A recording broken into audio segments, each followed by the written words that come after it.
So I have what's called an essential tremor, and it's a benign tremor that can manifest in your hands, your legs, vocal cords, any part of your body really, and it gets more apparent and profound when the body part is going through like some sort of stress, like tensing the muscle. So for things like bullet journaling that require a lot of precision and concentration on your handwriting and the focus of your hand on the paper and being conscious of what's going down on the paper, while also kind of having the presence of mind to get everything down in an organized manner that's productive for you to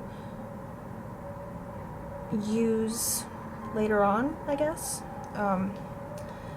That is not exactly the greatest kind of environment for the essential tremor. So when I'm bullet journaling, often is when my tremor manifests the most, which is pretty frustrating, I'm not gonna lie. I would love to be one of those bullet journalers that has just the most perfect, aesthetically pleasing, neat, looks like it came printed off as its own planner kind of look.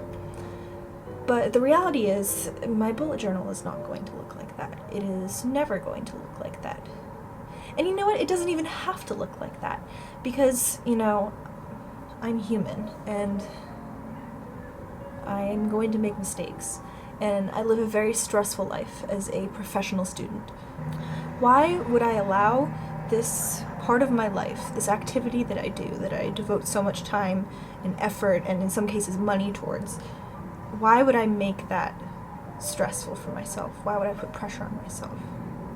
For me, bullet journaling is a creative outlet. It's a way for me to jot down what I need to do, so I have an image in my head of what my time is going to look like for the day, for the week, for the month, for the year, so I can write things down and be able to look back at it, because, we're all human. We don't have perfect memory. This is also an artistic thing for me. As a non-art student, I have to devote the equivalent to 9 to 5 hours of a job to my studies and work, and that doesn't allow for a lot of creative expression. I personally believe that creative expression is absolutely essential to living a healthy and well-balanced life, but that's for another time. This is something creative for me. I get to draw. I get to make sure everything lays out in a way that's aesthetically pleasing for me, that's nice to look at, because I like looking at nice things. What can I say?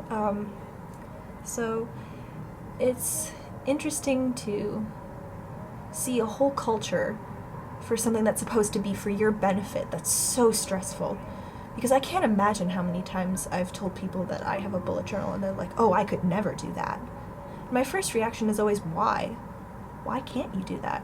Because it doesn't have to be perfect. You don't have to hold yourself to a standard. You don't have to devote hours of your day to making this look so picture perfect, like the Pinterest board worthy look. You don't need that. Nobody, well, I shouldn't say nobody, but most people don't need that, and it's not going to be beneficial towards them. Like, not everyone has to look at nice things to feel good inside. Oh, that sounds really superficial. That's really not what I meant. I like looking at aesthetically pleasing things. It helps keep my mental state up. That's kind of just how I work. So not everyone is like that all the time. Not everyone is like that at all. Why would you devote hours of your day to something that you're not even going to enjoy or use or reap the benefits of? But it is that rooted in itself that I think people are like, oh, bullet journaling. Why would I bother? And the answer is, well, it's a way for you to engage with yourself. It's a very meditative time for me.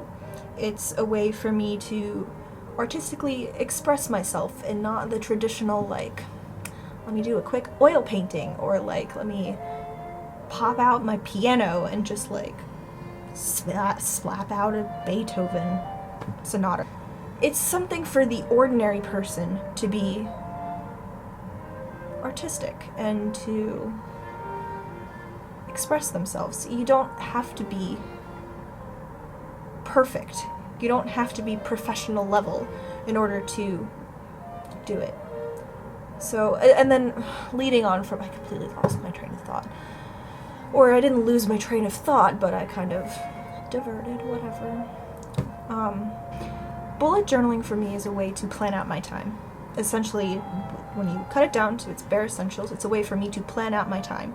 And by writing it down, it makes me more likely to remember what I have to do. So if I do my weekly spread, I know, oh, I have this class on this day, I have this appointment on this day, I am going to study this time when I have this time, and this time when I have this amount of free time, I'm going to take that for myself. And sometimes I use that as bullet journaling, sometimes I just like go on the web, surf the web, as the boomers say.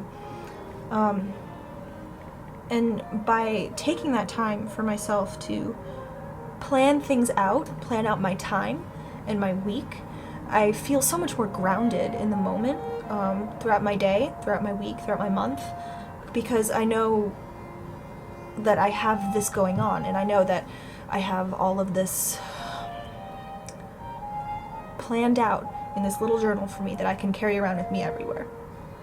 And, you know, I guess you could argue that, like,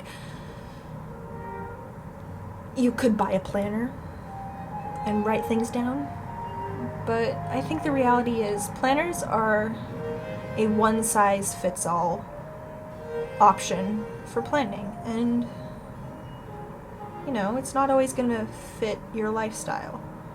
It's not always going to provide you the amount of space you need for your day. Like, you could just run out of room straight up and there's nothing you can do because the rest of it, it's just all there. If there are things that you like to keep track of in your life for yourself, like if you want to keep a sleep tracker so that you can hold yourself accountable for getting the proper amount of sleep in order to nourish your brain and your body, or if you like to keep a mood tracker because it helps you keep track of like how you feel on certain days and certain weather, or if it's helpful for you to have that kind of physical evidence to bring into therapy or something, that's also very useful, and a lot of planners don't have that. I think that customizing the way that you plan out your time is priceless. I don't even, like, I remember in my high school, they would sell these, like, high school planners from the school, and they were just completely useless because part of it was like, oh, like, this is your club time, or like write down what sports you do here, or this is the homework you have for the night, when the reality was, I wasn't really a club kid. I didn't have time. I wasn't a sports kid. I mean, I don't know if you can tell that just by looking at me. So, and then, like, not all of my classes would require homework due that night. Sometimes I had projects, sometimes I had essays that I could work on over a period of time, and there wasn't really a very efficient way for me to write that out. So, I guess the point of all this, oh god, this was supposed to be how to bullet journal with a hand tremor. Yikes. Basically, I think the reason why I wanted to talk about bullet journaling with a hand tremor was to take pressure off of myself and to have compassion for myself when I am not able to do a perfect bullet journal. And I think that can be applicable to most people. It doesn't really have to do with the hand tremor itself. It's just about breaking down this barrier from this kind of planning method that feels so inaccessible to people. And you know, that's really sad to me because bullet journaling, honestly, it's a highlight of my week. I enjoy it. I enjoy carrying it around and flipping through and marking off when I've done stuff on this certain thing that I was able to make for myself. I hope this was illuminating for you, or if it was interesting at all, if it brings you new insight on bullet journaling community. If you were considering having a bullet journal but were intimidated by the amount of work or by the amount of time that you'd have to dedicate into it, I hope this shows you it's really not necessary. You don't have to have the perfect thing in order to have a bullet journal. Thanks for watching.